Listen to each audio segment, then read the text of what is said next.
Family রান্নাঘর থেকে পুষ্প। আমি দেখুন কত সুন্দর একটা পমফ্রেট মাছের নতুন ধরনের কারি বানালাম। বিয়েবাড়ি হোটেলের মতন রান্না, একদম নতুন শেপে রান্নাটা আমি আপনাদের কাছে বানালাম। রান্নাটাকে আমার ফলো করুন। আমি কিভাবে এই পমফ্রেট মাছের এই কারিটাকে বানালাম। ডিমের কারি হয়, আমি পমফ্রেট মাছের কারি বানালাম। একেবারে অসাধারণ, একেবারে অন্য স্বাদের, অন্য রূপে রান্নাটা করলাম। আপনারা রান্নাটাকে ফলো করুন, করলেই বুঝতে পারবেন। যদি এই রান্নাটা দেখার পর আপনাদের ভালো লাগে, আপনারা অবশ্যই আমাকে লাইক করবেন, কমেন্ট করবেন, শেয়ার তো একটা করবেন, সাবস্ক্রাইব করবেন। এইভাবে আপনারা ভোলা মাছও রান্না করে খেয়ে দেখবেন, অসাধারণ হয়।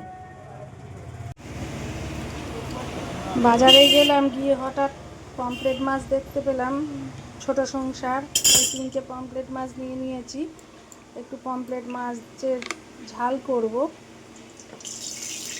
ভালোই লাগে একটু রসা কষা রান্না করে খেতে। পমফ্রেট মাছের ঝাল করব। কড়াইতে তেল গরম হচ্ছে, মাছটা ভাজতে দিলাম। পমফ্রেট মাছগুলো সব ভাজা হয়ে গেছে। কড়াইয়ের মধ্যে এখানে আমি কড়াইতে পেঁয়াজ দিলাম, রসুন দিচ্ছি, কাঁচা লঙ্কা দিচ্ছি, কাজু দিচ্ছি, কিশমিশ দিচ্ছি, টমেটো দিচ্ছি। রান্নাটা হচ্ছে নিজের ওপর নির্ভর করে কীভাবে তরকারিতে সুস্বাদু করবে। এটাকে আমি আগে খুব ভালো করে তেলে ভেজে নেব সমস্ত জিনিসগুলোকে। যত পরিমাণ মাছ ঠিক সেই সমপরিমাণ জিনিসগুলো দিতে হবে। ভাজা হয়ে গেছে খুব সুন্দর করে। এবার গ্যাসটা বন্ধ করে আমি এটাকে মিক্সিং বোলের মধ্যে নেব, নিয়ে ভালো করে পেস্ট করে নেব।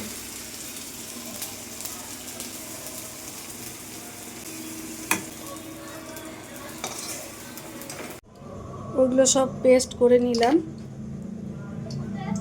কড়াইতে কালো জিরে দিলাম। রান্নাটা নিজের ওপর নির্ভর করে আমি কিভাবে কী রকমভাবে রান্না করব, কতটা তরকারিতে কতটা পরিমাণ জিনিসপত্র দেবো, এটা সম্পূর্ণ নিজের ওপর নির্ভর করে। তরকারি টেস্ট করতেও নিজের ওপর নির্ভর করে আমি কিভাবে কোন রান্নাটা কিভাবে করব, তাহলেই রান্না সুন্দর হয় সব সময়ের জন্য। এবার কালো জিরে ফোড়ন দিয়েছি, পেস্টটা করে নিয়েছি। এখন করতে হবে আমাকে, আর এখানে সর্ষে বেটে ছেঁকে রেখে দিয়েছি।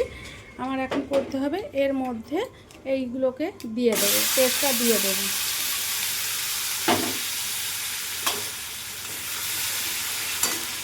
এর মধ্যে পরিমাণ মতো একটু কাশ্মীরি লঙ্কা দেবো, পরিমাণ মতন হলুদ দিয়ে দেবো, আন্দাজ মতো লবণ দেবো, স্বাদ মতন। অবশ্যই নামমাত্র 1-2 দানা স্বাদের জন্য চিনি দেবো। দিয়ে এটাকে আমি ভালো করে ভাজবো।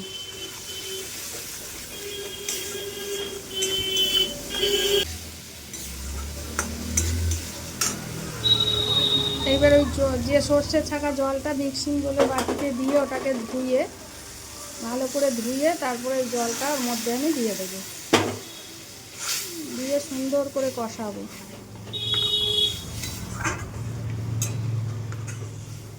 খেতে খুব ভালো হয়, খুব সুন্দর হয়।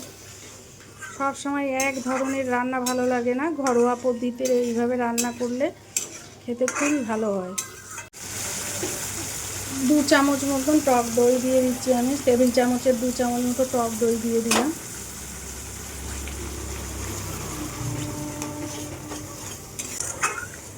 মাছের গায়ে কিন্তু মাখিয়ে থাকবে এটা, একেবারেই বেশি ঝোল বা কিছু হবে না। আমি এর মধ্যে মাছগুলো দিয়ে দিচ্ছি।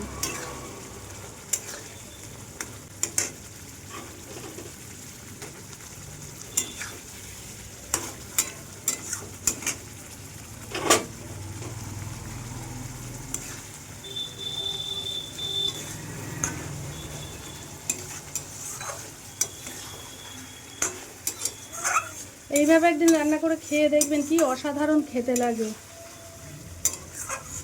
সব সময় রান্নাটা করবেন নিজের পছন্দ মতো, নিজে ভালোবেসে যত্ন করে রান্না করলে রান্না খেতে ভালোই লাগে। একঘেয়ে রান্না খেতে ভালো লাগে না। এইভাবে একদিন পমফ্রেট মাছ রান্না করবেন। পমফ্রেট মাছ দিয়েও ভালো লাগে। এটা বড় বড় যে ভোলা মাছ আছে ঠিক এইভাবে রান্না করে দেখবেন, এইভাবে খুব সুন্দর টেস্ট হয় ভোলা মাছ দিয়েও করলে। আমার রান্না মোটামুটি কমপ্লিট হয়ে গেল।